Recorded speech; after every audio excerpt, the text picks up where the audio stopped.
Informasi lainnya pemirsa, Kejaksaan Agung berencana memanggil mantan Komisaris Utama Pertamina Basuki Cahayapurnama alias Ahok dalam kasus korupsi minyak Pertamina pada hari ini. Saat ini total ada 9 tersangka yang telah ditetapkan Kejagung dalam kasus yang merugikan negara 193,7 triliun tersebut.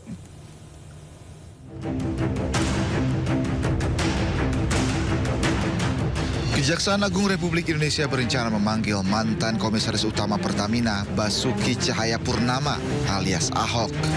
Ahok akan diperiksa dalam kasus dugaan korupsi minyak PT Pertamina Patraniaga periode 2018-2023. Kejagung menyebut Ahok dijadwalkan diperiksa pada Kamis besok pukul 10 pagi. Terkait pemeriksaan ini, juru bicara PDI Perjuangan Guntur Romli mengatakan Ahok siap dipanggil oleh Kejaksaan Agung terkait kasus korupsi Pertamina Patraniaga. Namun PDI Perjuangan mengingatkan agar tidak ada politisasi dalam pemanggilan Ahok tersebut. Dan beliau juga siap untuk membawa rekaman, rapat, dan juga apa yang beliau usulkan kepada Direktur Utama Pertamina waktu itu. Namun bagi kami juga di PDI Perjuangan ingin menggarisbawahi jangan sampai kasus ini menjadi kasus politisasi. Kejaksaan Agung telah menetapkan 9 orang tersangka. Mereka diantaranya Direktur Pusat dan Niaga PT Pertamina Patraniaga Maya Kusmaya dan Vice President Trading Operation PT Pertamina Patraniaga Edward Korn. Selain itu, 7 orang lain tersangka mayoritas menjabat sebagai direktur, diantaranya Direktur Utama PT Pertamina Patraniaga, Rifa Siahaan.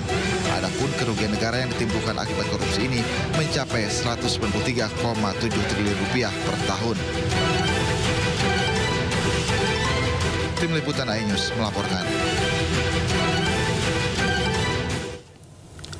Pemirsa, Kejaksaan Agung menjadwalkan pemeriksaan Basuki Cahayapurnama alias Ahok sebagai saksi terkait dengan kasus dugaan korupsi Pertamax oplosan Pertamina. Ya, untuk pemeriksaan dilakukan hari ini pemirsa. Apakah Ahok sudah tiba di Gedung Bundar? Kita akan tanyakan langsung kepada rekan Irfan Hardiansyah bersama juru kamera Dede Rudi. Selamat pagi Irfan, pukul berapa Ahok akan diperiksa oleh Kejagung? Ya baik, terima kasih. Selamat pagi Yasmin, Nata, dan juga pemirsa. Dapat kami sampaikan bahwa memang betul hari ini mantan Komisaris Utama dari PT Pertamina periode 2019-2024 Basuki Cahayapurnama atau yang lebih dikenal dengan nama Ahok ini dijadwalkan akan diperiksa pada pukul 10 waktu Indonesia bagian Barat oleh penyidik dari Jampitsus. Dan memang Ahok ini diperiksa sebagai kapasitasnya ini sebagai saksi terkait kasus korupsi tata kelola minyak mentah dan produk kilang PT Pertamina Subholding dan kontraktor-kontrak kerjasama periode 2018-2023. Dan hal ini juga telah dikonfirmasi oleh Kapus Penkum Kejagung Republik Indonesia, yakni Harli Siregar, yang menyampaikan bahwa pemanggilan Ahok ini dijadwalkan pada pukul 10 waktu Indonesia bagian Barat. Dan dapat kami sampaikan juga untuk situasi terkini, kami para awak media masih menunggu apakah memang Ahok ini akan tiba pada pukul 10 atau memang di jam lainnya.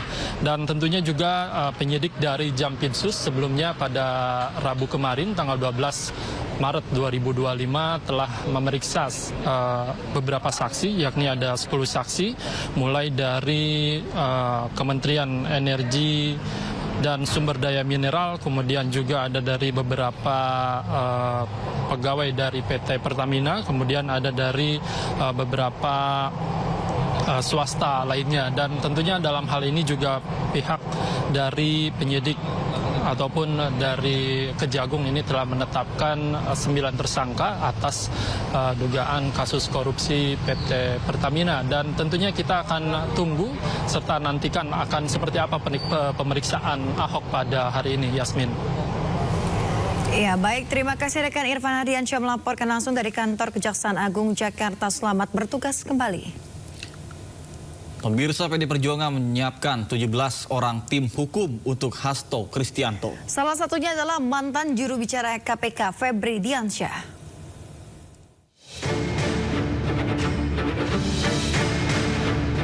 DPP PDI Perjuangan menunjuk 17 orang sebagai tim hukum yang akan mendampingi Sekjen PDI Perjuangan Hasto Kristianto menjalani proses hukum. 17 orang tim hukum itu diisi oleh kader PDI Perjuangan dan praktisi hukum. Salah satu anggota tim hukum itu adalah mantan juru bicara KPK, Febri Diansyah. Febri Diansyah juga ditunjuk sebagai koordinator juru bicara tim hukum yang akan membela Hasto di persidangan. Dan kami telah mempersiapkan tim hukum yang akan membela Sekjen PDI Perjuangan Pak Hasto Kristianto. Dalam kesempatan ini, saya ingin memperkenalkan tim penasihat hukum yang akan mendampingi Pak Hasto Kristianto pada persidangan yang akan dimulai pada hari Jumat 14 Maret 2025. Tim ini merupakan tim kolaboratif antara tim hukum yang ditugaskan oleh partai dengan tim hukum yang berlatar belakang non-partai atau full profesional.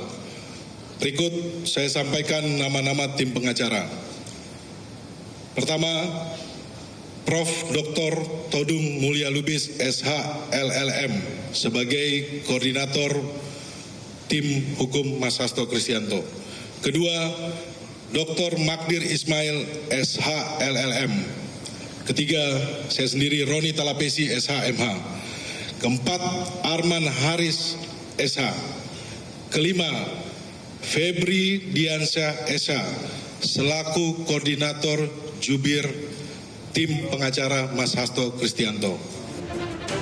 Tim hukum ini akan mulai membela Hasto di persidangan yang akan digelar perdana pada Jumat 14 Maret 2025 mendatang. Dari Jakarta, tim liputan iNews melaporkan.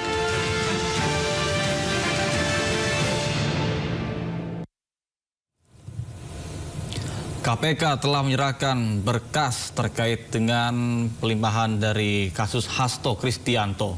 Dan berikut informasinya pemirsa.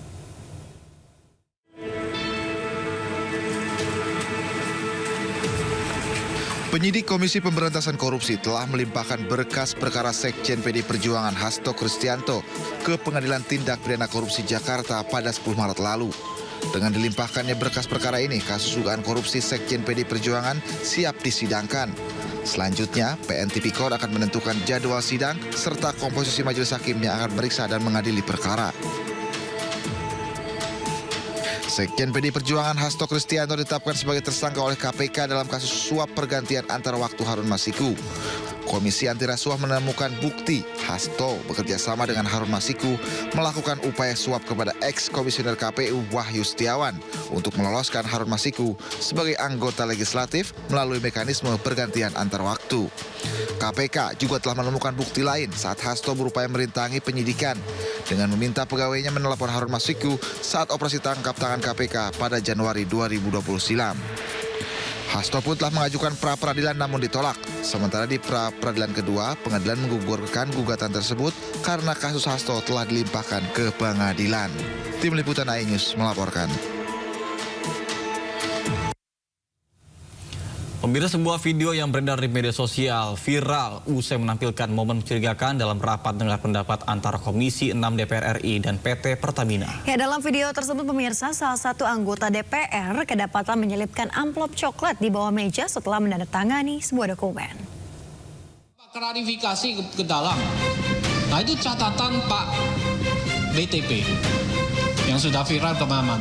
Inilah sebuah potongan video yang menampilkan momen salah satu anggota Komisi 6 DPR RI, Herman Khairon, terekam kamera menyelipkan amplop coklat di bawah meja setelah melakukan tanda tangan saat rapat dengar pendapat antara Komisi 6 DPR RI dan Pertamina yang digelar di DPR Senin 10 Maret lalu. Salah satu akun yang mengunggah video yakni akun Instagram @wisataistimewa. Dalam narasinya disebutkan amplop coklat di bawah meja saat sidang di Senayan. Netizen heboh dengan berbagai spekulasi mengenai isi amplop coklat hingga viral di media sosial. Namun Herman Khairon membantah tuduhan bahwa amplop tersebut adalah uang sogokan, melainkan surat pemberitahuan penyesuaian jaminan perjalanan dinas. Ada sekretariat, karena saya belum mengambil SPPD, di minggu lalu saya tidak sempat karena saya juga pimpinan Badan Akuntabilitas Keuangan Negara yang saya juga harus bertugas di sana. Maka ya saya tidak pernah ada pemikiran jelek, tidak pernah ada berpikir apapun. Saya menandatangani di sini dan saya terima SPPD saya di meja sini gitu. Dengan batik baju kuning. Jadi kalau kemudian muncul tiba-tiba di medsos dibuatkan seolah-olah terjadi rapat dengan sesuatu hal yang disebutkan oleh mereka itu, menurut saya itu adalah fitnah yang keji. Oleh karena itu bagi siapapun pembuat konten video itu, harap Anda hapus, dan karena itu adalah fitnah. Dan saya juga mempertimbangkan kalau ini karena menyangkut persoalan Komisi 6, bukan hanya persoalan kejadian itu, tetapi ini kan menyangkut masalah Komisi 6 di situ, menyangkut masalah eksistensi dan martabat seluruh anggota dan institusi Komisi 6. Hal ini menjadi pelajaran bagi semua agar tidak mudah mengambil kesimpulan dari sudut pandang personel. Tim Liputan iNews melaporkan.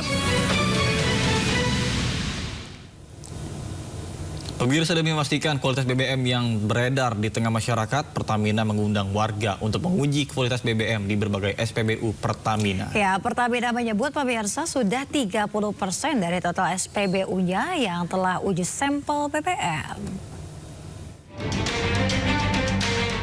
Direktur Utama PT Pertamina Persero Simon Aloysius Mantiri mengundang masyarakat untuk turut serta menguji sampel kualitas BBM di SPBU Pertamina demi memastikan BBM yang beredar di tengah masyarakat sesuai dengan spesifikasi dan standar yang ditetapkan.